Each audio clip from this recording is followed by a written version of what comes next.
Vamos para mais um episódio! Nossa, eu fiz uma pausa, não sei por que agora. Ai, coisas da vida. Gente, como vocês estão? Gostaram do assunto de gatilhos mentais da semana passada? Eu sou apaixonada por neuromarketing. É óbvio que esse assunto está em torno do neuro. Então, eu acho muito bacana a gente entender como o nosso cérebro funciona. É como se a gente estudasse um pouco de psicologia. Louco, né? Eu acho muito maluco, assim. Maluco, né? Falou a pessoa que é cristã, acredita em Deus e sempre que acontece um milagre na vida, fala: ai, nossa, que coisa maluca. Maluca não, querida. Foi alguém que fez.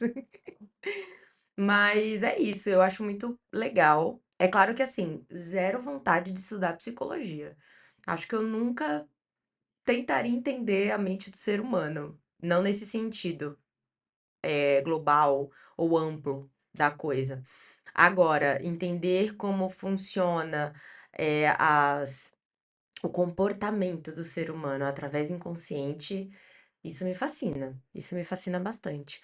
Porque, assim, são coisas que a gente não consegue pegar, por exemplo, através de uma pesquisa. Coisas que acontecem no inconsciente.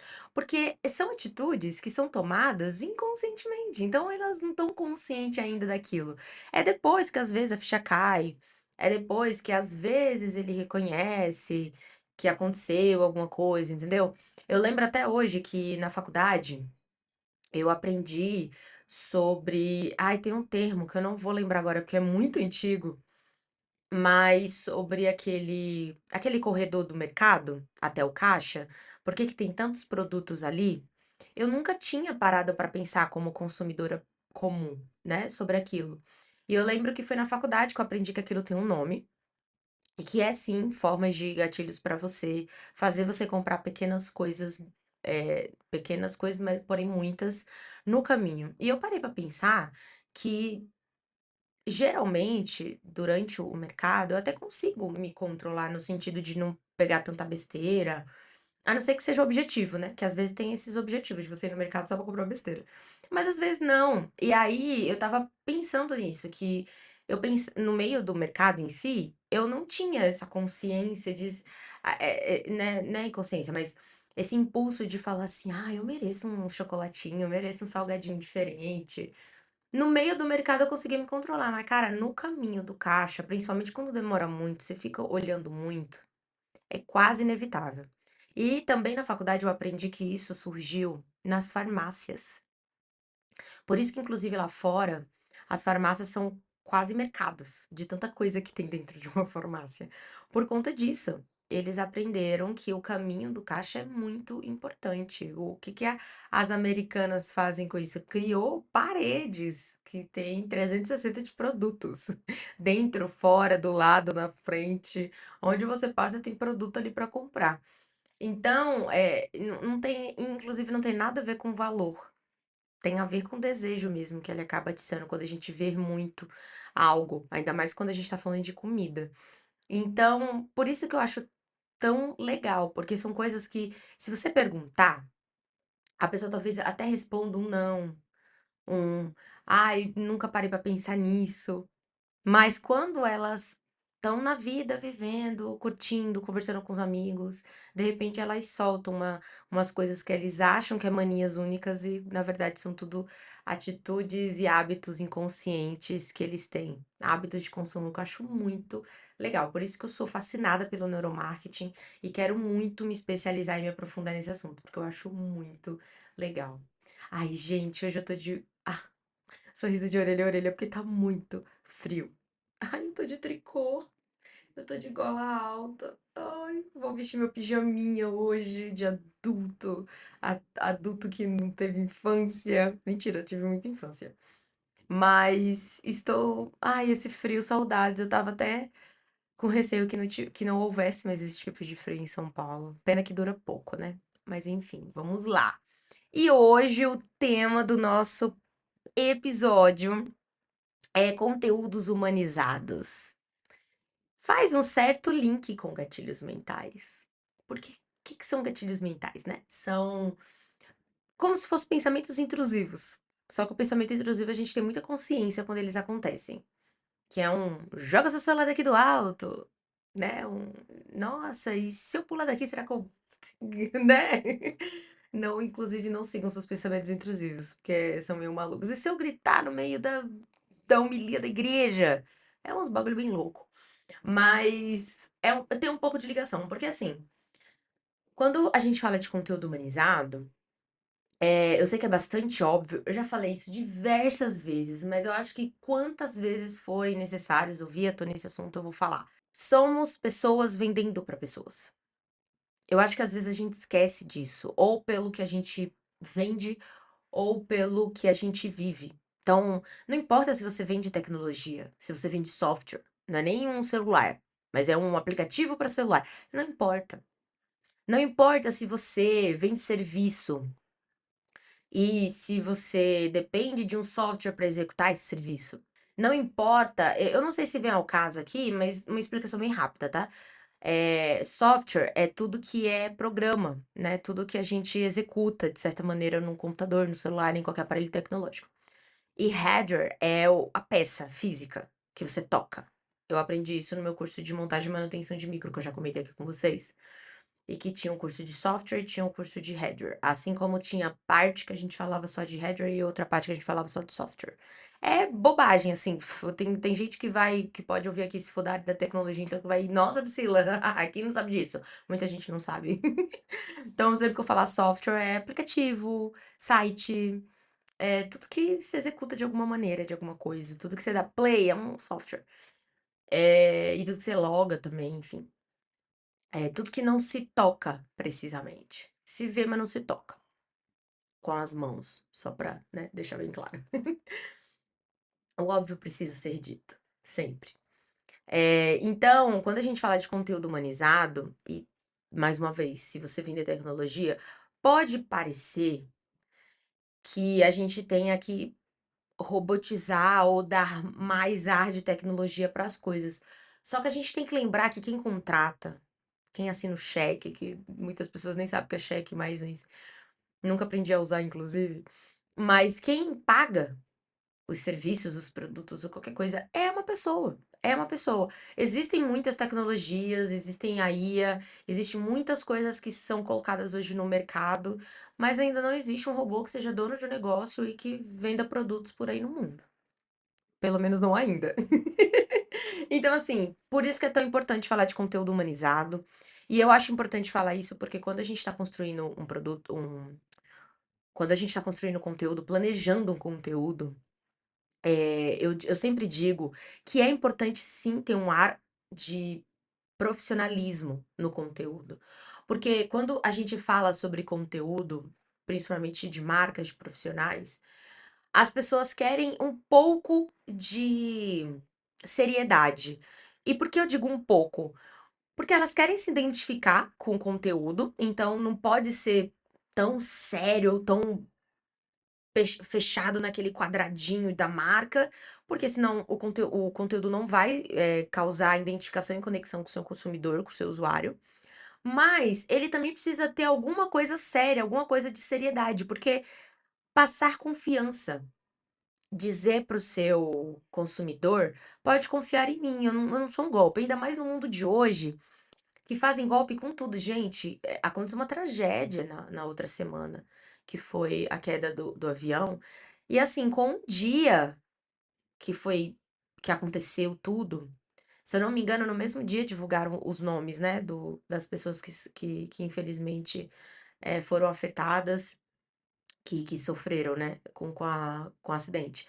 E aí, no mesmo dia que divulgaram, horas depois já tinham criado perfis fakes pra vaquinha para ajudar as famílias. Então, assim, era meio óbvio que as famílias nem iam pedir nada, porque, assim, foi uma tragédia dentro de um avião. Então, era muito óbvio. Eu não preciso ter conhecimento nenhum em aviação ou em companhias aéreas para entender que as empresas iam arcar com os custos, né, de tudo que ia ter que acontecer, tanto o transporte de corpos. Eu até imaginei que nem ia ter esse custo, porque eu achei mesmo que o governo ia entrar. E entrou de fato, porque o governador de São Paulo foi até lá. e foi comunicar que ele ia disponibilizar todos os serviços de São Paulo e tudo mais, da Grande São Paulo, para agilizar o que fosse necessário ou que porque eram muitos copos, foram 62 vítimas e nenhuma sobreviveu. Então era meio óbvio que ia ter um suporte muito grande envolvendo o governo, envolvendo estado, envolvendo a cidade que aconteceu. Então não tinha por que, sabe, alguma família iniciar alguma coisa, mas já estavam criando coisas desse gênero. Então assim, num mundo onde o golpe tá cada vez mais escancarado, e aqui eu também queria trazer uma outra coisa que eu até levei para os meus stories e quero trazer de novo, porque é muito importante, já que a gente tá falando de humanização, né? Eu vi um vídeo de uma moça falando sobre o golpe do Mercado Livre. E nos stories eu nem contei. Eu contei que eu caí num golpe há muitos anos atrás, mas aqui eu vou até esclarecer que golpe foi esse que eu caí do Mercado Livre. E mas eu queria dizer que o mais triste desse vídeo que a moça falou, ela trabalhou um ano, juntou grana, foi R$ 2.000 que ela juntou de trabalho para conseguir comprar um frigobar. E ela levou golpe, porque o novo golpe do Mercado Livre, caso vocês não saibam, é o vendedor demorar muito para entregar, ao ponto, né, de chegar ao ponto do cliente fazer a reclamação. E aí depois, e eles fazem de propósito, tá? A ideia é que aconteça a reclamação. E o perfil, gente, não se iludam, é um perfil onde eles têm tudo. Tem comentário, eles respondem perguntas, tem uma avaliação ok. Eu não sei como eles conseguem, não sei se eles atuam por um tempo funcionando ok, depois não sei o que acontece. Eu sei que é um perfil que dá pra você pensar, é legal. Bom, mas enfim, ela caiu no golpe e ela o tempo todo já começou o vídeo muito emocionada. Mas o que mais me entristeceu é que antes mesmo dela contar o golpe, ela falou assim: eu queria dizer que eu não queria que vocês me julgassem, eu não queria que vocês me culpassem. Eu me preocupei". Aí ela falou de todas essas etapas. Eu verifiquei perfil, eu fiz pergunta, e eu comprei lá justamente porque o modelo que eu queria não saiu de linha, então não tinha mais na loja própria do coisa. E assim, hoje em dia a gente não compra mais direto, só se valer muito a pena comprar direto no site do vendedor. Geralmente da loja, né. Geralmente a gente pesquisa preço. Tá tudo bem, gente, tá tudo certo. E outra, Mercado Livre, a gente tá cansado de saber a segurança que é. E o que aconteceu, que eu fiquei muito chateada, mano, porque eu fiquei pensando: "Caraca, ela passou por um golpe tão pesado, tão ruim, perdeu um ano de trabalho, um ano que ela juntou grana", e eu nunca paro de pensar do valor que eu perdi nesse golpe. Não importa quantos anos passe, eu nunca esqueço. E eu sempre penso em tudo que eu poderia fazer com esse valor. Então eu só fiquei pensando nisso, falei: "Cara, é tanta coisa pra ela", e ela é mãe, ela é casada, e o filho dela é pequenininho, então, poxa, tantas coisas, e a galera julgando ela, taxando ela de burra, de otária, porque ela caiu. Ai, gente, mais humanização, cara, mais empatia pelo outro. Quando alguém te falar que caiu num golpe, ofereça ajuda, nem que seja um abraço amigo, não tô falando pra você se oferecer dinheiro ou comprar o produto, não tô falando disso. Mas ofereça um ombro amigo, fala que lamenta muito, porque hoje em dia nunca foi, tá, nunca foi. Ok, a pessoa sofreu um golpe, nunca foi uma coisa legal, nunca foi uma coisa: "Nossa, mas você caiu nisso?". Eu lembro que quando eu caí eu ouvi muito disso: "Nossa, mas você não tá estudando na faculdade? Nossa, mas eu pensei que você fosse mais inteligente". Gente, não existe inteligência, não existe um curso onde ensina a não cair em golpes, viu? Até porque eu já cansei de falar que se cada pessoa que criasse os golpes, empenhasse e gastasse, investisse seu tempo em estudar, elas ganhariam o mundo, seriam reconhecidos como pessoas geniais. Então, assim, não julga o coleguinha, porque você não sabe. Amanhã pode ser você. Eu confesso que no começo dos golpes, porque eu, desde sempre que surgiu site de compra, eu consumo na internet. E eu confesso que no começo eu julgava. Eu falava: "Poxa, são meio óbvios e tal". Até hoje tem alguns que, tipo assim, o site já é de procedência duvidosa. Mas, cara, inclusive hoje em dia eu digo, né, não hoje especificamente porque eu tô gravando de manhã, né, não deu nem tempo. Mas eu quase caí no do Correios. Quase. Mas vamos lá, o meu golpe do Mercado Livre. Eu tava pra trocar meu iPhone, na época era o 7, eu queria comprar o 7, mas eu estava disposta a comprar um 6 até. Só que eu encontrei uma loja, detalhe que eu já comprava há muitos anos na internet, e a minha primeira compra no Mercado Livre foi minha câmera profissional, que eu tinha pago bem caro, tinha sido 3 mil e pouco, assim, foi muito cara, muito cara. E deu tudo certo. Na época que segurança não tinha muito. Eu lembro que tinha o golpe da pedra, que você comprava produto no Mercado Livre e você recebia pedra no lugar. Eu já tive familiares que aconteceu isso. Mas comigo deu tudo certo, fiz toda a questão da verificação do perfil, fiz perguntas e tal, e deu tudo certo. Aí, anos depois, eu quis trocar meu celular. Até então eu tinha comprado eu já tinha passado raiva com o Samsung, um Galaxy na época, mas não era, esses de primeira linha, ainda eu acho que não. Passei muito estresse. Aí foi quando eu comprei um iPhone usado pela primeira vez. Tinha comprado inclusive pra mim e pra uma amiga. Uma safada. Aí depois que eu comprei esse usado, eu falei, cara, eu quero comprar um novo agora. E aí eu pesquisando valores, eu encontrei um valor muito em conta. E aí eu tinha juntado uma grana. Eu lembro que essa grana eu queria tirar minha habilitação na época, antes de entrar na faculdade. E infelizmente me enrolaram muito na habilitação. Outro golpe que eu sofri, eu acho que foi na habilitação, mas tudo bem. Esse foi físico, não foi online. E aí eu guardei toda essa grana pra isso, mas parte dela eu quis usar. Eu tinha guardado muita coisa assim pra habilitação. E aí eu pensei, ah, parte disso dá pra usar pra comprar um celular. E aí o valor era, acho que 2 mil e pouco, ou menos que isso. Era 1.800, alguma coisa assim. E se eu pagasse à vista, ou em uma vez, ele tinha um desconto de R$ 300, R$ 400, uma coisa que é muito comum. Até hoje você encontra promoções assim, que se você pagar à vista, o desconto é muito legal e grande, assim, de 300, 200. Então não foi nenhum absurdo a oferta. Bom, eu coloquei para pagar de uma vez, e aí eu coloquei para imprimir o boleto dentro do aplicativo. Eu não fiz nada por fora. Nada por e-mail, nada. Foi tudo dentro. Tava tudo certo. E aí eu coloquei pra pagar, foi feito o pagamento e eles foram adiando a data de entrega, uma coisa que hoje não tem mais, né? Não tem essa de alterar a data de entrega. Na época acontecia muito ainda do vendedor poder alterar. Isso não só no Mercado Livre, na internet como um todo. E aí ele ficou alterando, alterando, isso passou uma semana, comecei a ficar agoniada, angustiada. Quando passou 2 semanas, ele parou de me responder e aí que eu fiquei muito preocupada. A primeira atitude que eu tive foi abrir um BO e eu fui ridicularizada nas DPs que eu fui. A única que eu tive um mínimo de respeito foi quando na época eu trabalhava na Berrini. Eu lembro que quando eu fui na DP perto da minha casa, ele até falou assim: Nossa, mas você comprou esse tipo, um celular no Mercado Livre, isso é um absurdo.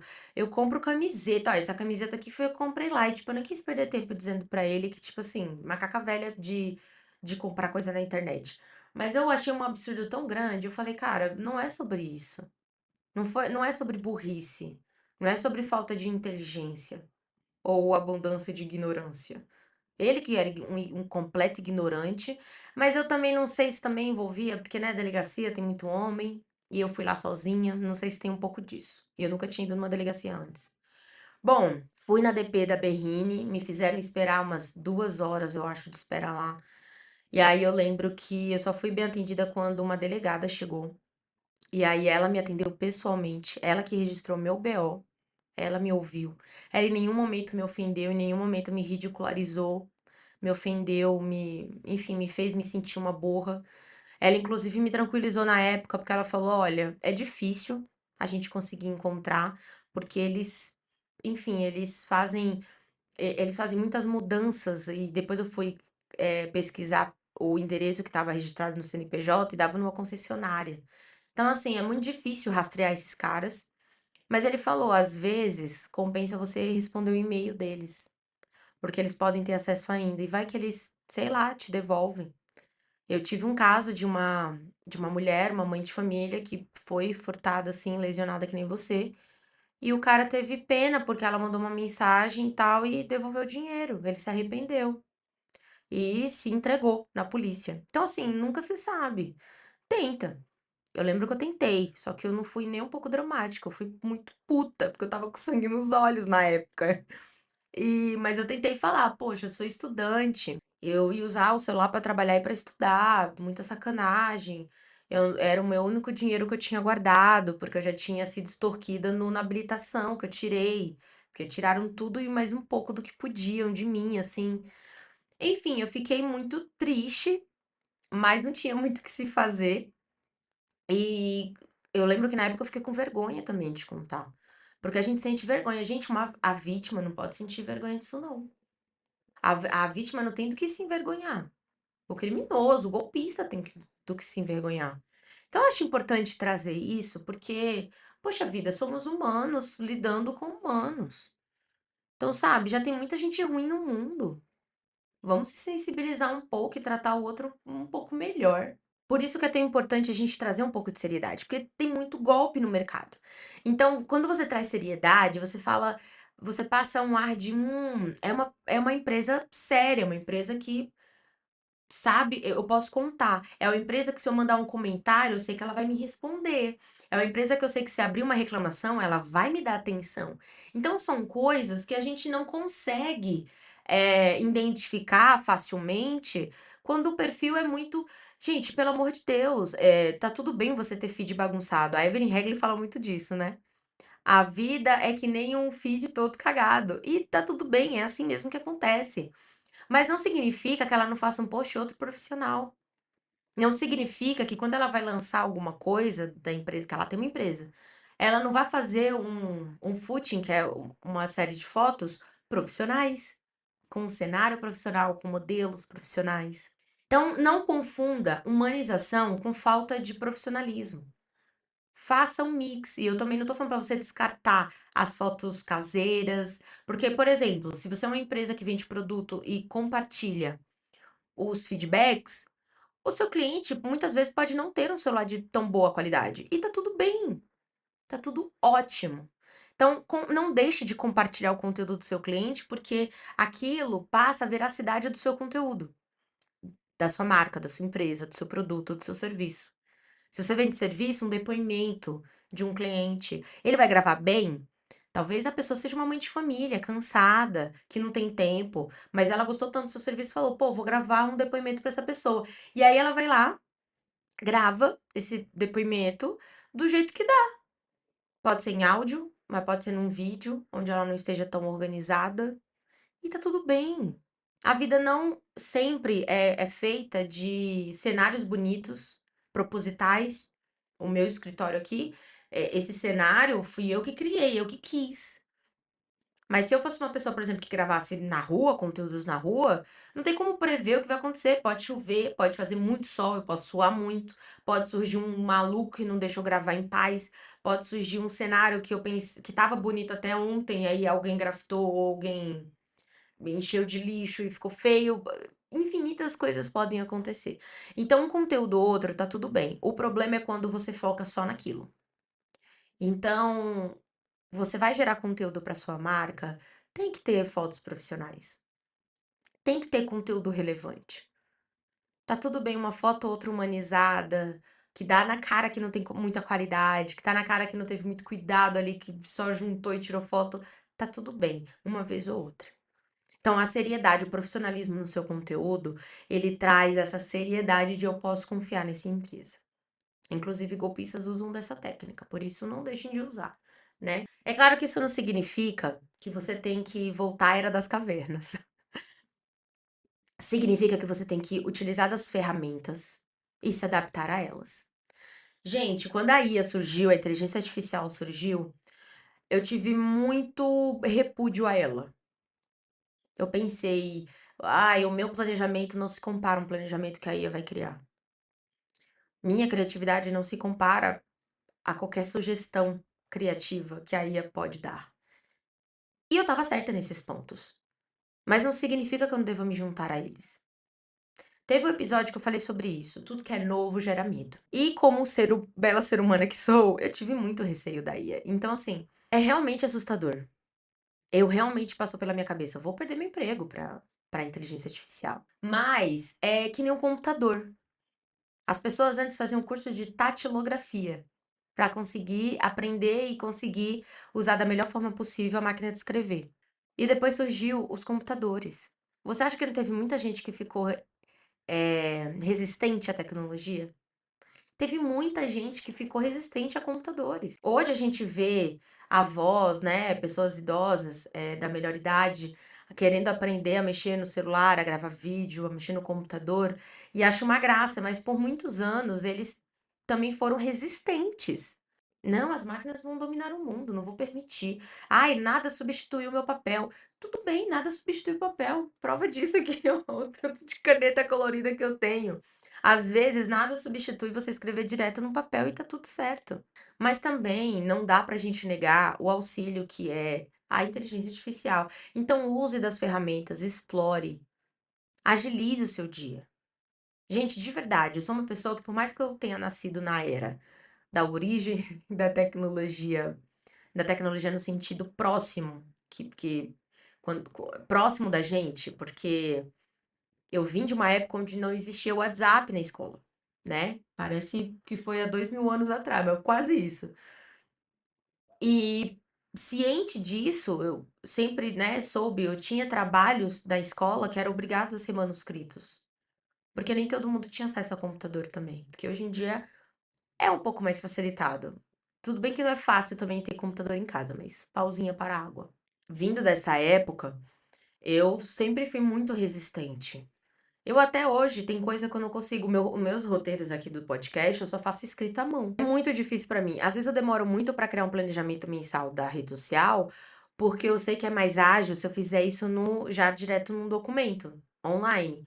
Porque eu não perco, fica lá e quando finalizado é só copiar e colar e consigo seguir com o meu planejamento. E é por conta disso que eu demoro tanto tempo. Se eu parasse pra fazer na mão, eu fazia tudo em um dia. Só que a exaustão também que dá, você fazer isso à mão e depois ter que passar, é muito grande, apesar que hoje tem tecnologia até pra isso, né. Tem uma IA que eu fiz um curso de introdutório pra entender um pouco, porque eu estava completamente cega no tiroteio, e eu consegui pegar. Algumas coisas. E eu aprendi que tem uma IA que dá pra você tirar foto do caderno e ele transcreve. E aí você consegue abrir num documento, ele identifica cada letra. Tudo bem que eu não sei se a IA identifica a minha letra, né, porque às vezes nem eu entendo, então eu acho que eu ia ter um pouco de dificuldade. Mas existem cadernos assim hoje. Tem um caderno que é caro pra caramba, mas que pra mim, por exemplo, seria útil. Porque tudo que você escreve, você pode escanear a folha do caderno e entenda, você não escaneia a folha inteira, é um QR Code que tem no caderno. E aí você abre o aplicativo, acho que é a Tilibra que tem esse caderno. Eu vou colocar a fotinha dele aqui. E aí você escaneia e aparece no aplicativo. E aí você consegue editar do jeito que eu tô falando. Então, assim, é muito legal. E me daria agilidade, por exemplo. Então, pensem que vocês não têm escolha. A tecnologia tá aí, ela não vai deixar de existir só porque você não gosta dela. Assim como os celulares, eu lembro que eu sempre fui muito fã de Black Music, e eu amava ver os celulares dos clipes antigamente, eu sempre falava: "Nossa, será que esse celular um dia vai existir?". E hoje em dia, esses celulares já são super antigos, assim, tipo, nossa, não tinha nem WhatsApp na época. Mas na época, era tudo de tecnológico que tinha. Então, você acha que nunca teve resistência? Sempre teve, mas é por isso que é tão importante ter. E falando nisso, por isso que é sempre importante tudo que você fizer na sua empresa, pense onde você pode humanizar. Então, por exemplo, onde existe tecnologia que é muito importante que a gente humanize? Chatbot. Para quem não sabe, eu já falei de chatbot aqui, mas para quem não sabe, o chatbot, você pode colocar automatização através de alguns programas no seu Instagram, no WhatsApp, no Facebook, em qualquer centro de conversa, mas a maioria das empresas, e talvez você reconheça que exista mais ainda, em sites, que aparece aquele chat que bloca e pede geralmente suas formas de contato. Então, às vezes, ele pede seu nome, seu telefone, seu e-mail. Geralmente é esse padrão. Se não for, só descarta o telefone, pede o e-mail e nome sempre. E aí você pode mandar. Eles têm respostas prontas. Então o chat fica programado para quando você mandar uma palavra-chave, às vezes ele pede exatamente a palavra-chave, às vezes ele sugere que você mande e ele tenta identificar. Mas o eixo é sempre o mesmo. Ele vai pegar palavras-chaves do que você solicitou e te dar respostas prontas. Então, por exemplo, onde fica a sua loja? Ela já mandaria o endereço. Qual o WhatsApp para me fazer pedido? Aí mandaria o número de telefone ou pediria o seu para ela te chamar, porque às vezes o cliente pode demorar muito para chamar e ela já percebeu isso, enfim, tanto faz. Quanto tá X peça? Se você é uma loja de roupa, as lojas de roupa feminina tá fazendo muito disso, né? De dar nome aos modelos. Ai, vestido Joana, short Karen. Então, às vezes pode colocar lá, quanto custa o vestido Joana? Se você colocar lá no cadastro, o catálogo, ele pode já dar essa resposta pronta. Mas aonde você pode humanizar? Isso é muito útil, gente. Porque ao invés de você pagar um estagiário, pagar uma vendedora só pra ficar lá respondendo perguntas óbvias, porque, gente, às vezes tá um story onde você colocou preço, cores disponíveis, faça seu pedido agora. A pessoa responde o story perguntando: quanto tá o vermelho? E tem dele no azul? Então, assim, é complicado, a galera coloca as informações, mas o usuário vai fazer perguntas óbvias e chatas. Então, é legal ter o chatbot porque economiza tempo da sua equipe e desgaste mental também, né? Porque atendimento ao público é complicado. Então, pensar nisso é importante. Então, ajuda bastante. Só que tem coisas que talvez só um atendente vai responder. Assim como vai ter coisas que não é nem que o chatbot não possa responder, é porque a gente quer falar com alguém. E, gente, eu tenho isso. Eu uso o chatbot ao meu favor quando eu vejo que a solução é básica e não custa nada tentar, mas às vezes eu tô sem paciência e às vezes eu quero uma resposta hoje, para ontem. E aí eu vou lá e coloco, falar com o atendente. Então, sempre coloque como opção, em todas as etapas da conversa, falar com o atendente em algum momento. Você quer fazer filtragem primeiro? Quer colocar uma pergunta, uma filtragem só para você mandar para a pessoa certa? Tudo bem. Porque se sua empresa for grande, pode ser que uma pessoa atenda quando for configurações, outra pessoa atenda quando for vendas, outra pessoa atenda quando for só informações básicas. Então, assim, quer colocar uma filtragem antes? Tudo bem, mas coloca falar com o atendente em algum momento, que é muito importante. A pessoa saber que vai falar com um ser humano do outro lado. Porque muitas vezes o robô não resolve nada. Isso é uma chatice. E quando não tem a opção que você quer? Ai, gente, coloca falar com o atendente que vai fazer muita diferença na vida do seu cliente. E a inteligência artificial, não é que ela tem que ser usada, né? A OpenAI, a Gemini, que é do Google, tem outras infinitas, assim. Não é que você deve usá-las para criar coisas. Gente, o robô, algoritmo, elas não possuem criatividade e inteligência ou sensibilidade como seres humanos. Então é por isso que eu, Priscila, acredito que a gente não vai perder os empregos para ela por conta disso. E eu vi isso muito também no evento do ano passado que eu fui, que é o maior da América Latina de marketing digital e vendas e e-commerce.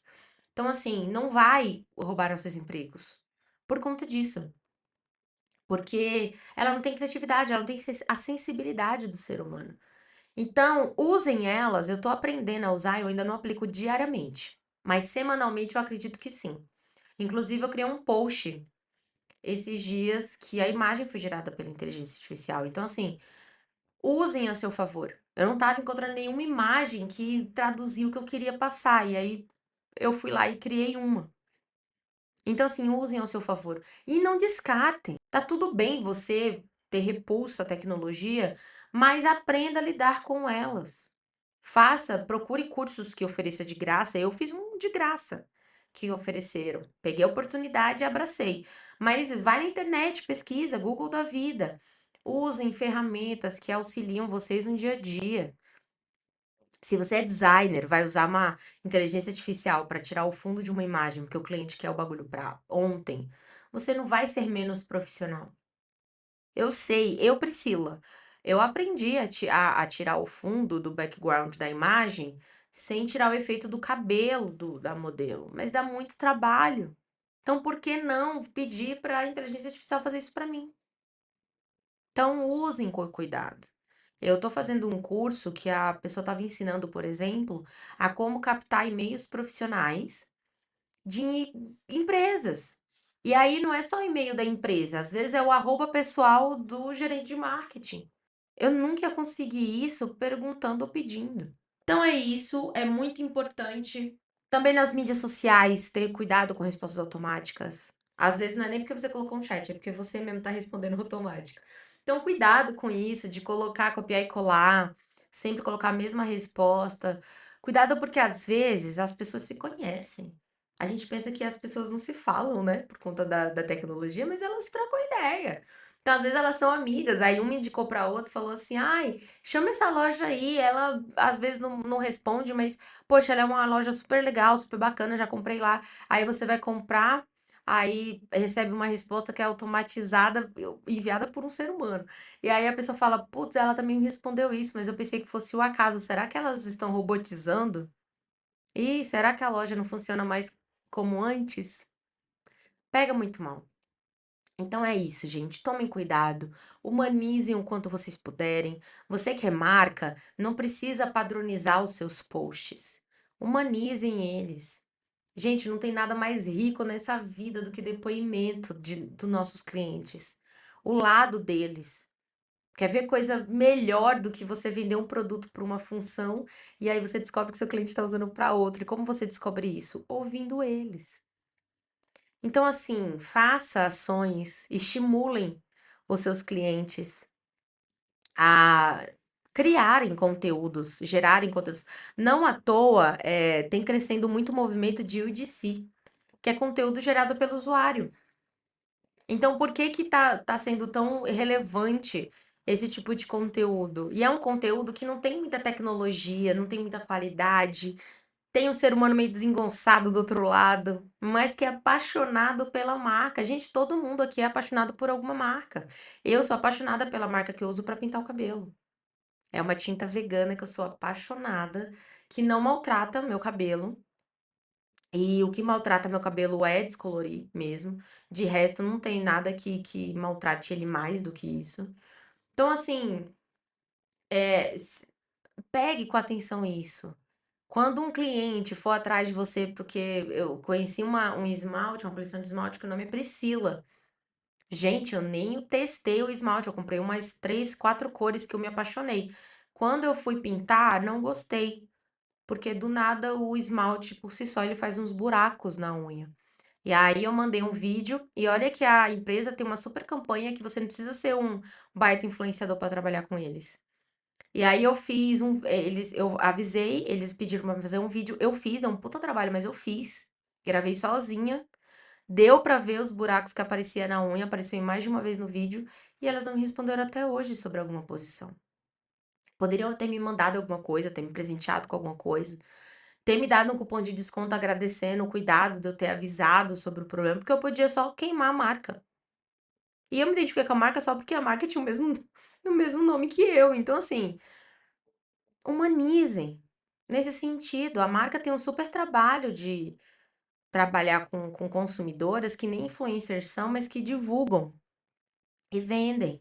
Então, o preço é bacana da loja, a marca tem um monte de coisa, tem removido de esmalte, tem um monte de coisa. Então, humanizem o quanto puder, mas lembrem que nenhuma marca pode trabalhar só com um tipo de conteúdo. Ai, Priscila, mas é o que vende. Faça um mix, porque você tá perdendo venda em outra ponta. Tem gente que tá deixando de comprar com você porque você não tá trabalhando de forma profissional a sua marca ou o seu conteúdo. Então, trabalha com todas as vertentes. Você não perde absolutamente nada quando você foca em tudo. Então, dá um 360. Coloca no seu planejamento o conteúdo profissional, o conteúdo humanizado, a experiência com o cliente, os benefícios do seu produto, como usar corretamente antes e depois. Tudo vai fazer sentido com a sua marca, com o seu planejamento de conteúdo.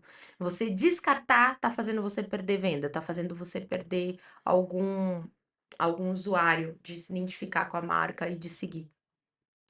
Beleza! Bom, é isso por hoje. Eu espero que vocês tenham gostado. Eu amei, ainda mais porque tá esse climinha frio. Quer dizer, não tanto, né, que eu já até arregacei as mangas, mas essa blusa também tem uns furinhos que eu se fosse muito, muito frio, eu teria que vestir outra. Ela tem muitos furinhos, tá vendo? Ó, a blusa azul aqui nos furinhos e aqui não tem mais. Mas é isso. Coloquem, se vocês tiverem perguntas sobre o assunto de hoje, não sei se ele pode ter gerado algum, deixa aqui nos comentários que eu vou te responder com todo amor e carinho do mundo. Mas também podem falar o que gostou. Me fala se achou relevante, se achou que foi besteira, se achou que, ai, poderia ter outros assuntos. Sugiram assuntos, quem sabe. Um cheiro da Pri!